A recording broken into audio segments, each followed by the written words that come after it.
যে নামাজ পড়ে না তার মৃত্যুটা বড় কঠিন হবে, খুব কষ্টের হবে। এই আয়াতে স্পষ্ট মৃত্যু বড় কঠিন হবে তার। এরপর আল্লাহ বলেন ওয়ালাকিন কাযযাবা ওয়া তাওয়াল্লা, বরং সে কি করেছে?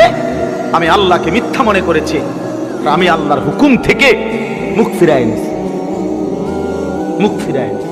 আল্লাহ তাআলা বলেন সুম্মা যাহাবা ইলা আহলিহি ইয়াতামাত্তা, আমার নাফরমানি করে নিজ পরিবার পরিজন বন্ধু স্বজনের সাথে অহংকারের সাথে হাঁটা চলা করছে।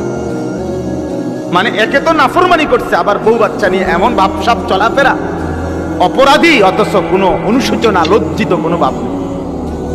এমনি তো সুদখোর, কিন্তু এটা তো অপরাধ, খবরও নাই। এর চেহারা শুধু দেখলে বুঝাও যায়।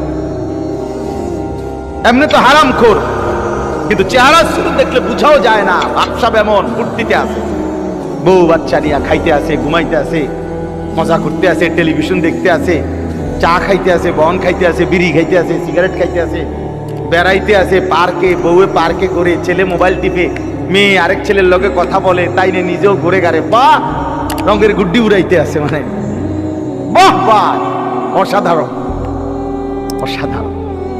আল্লাহ তাআলা বলেন বান্দা আউলা লাকা ফাআউলা সুম্মা আউলা লাকা ফাআউলা, চারবার বলছে শেষ কথা। আল্লাহ বলছে তোমার জন্য দুর্ভোগ, অতঃপর আবার বলছি তোমার জন্য দুর্ভোগ, আবার বলছি তোমার জন্য দুর্ভোগ, আবার বলছি তোমার জন্য দুর্ভোগ। চার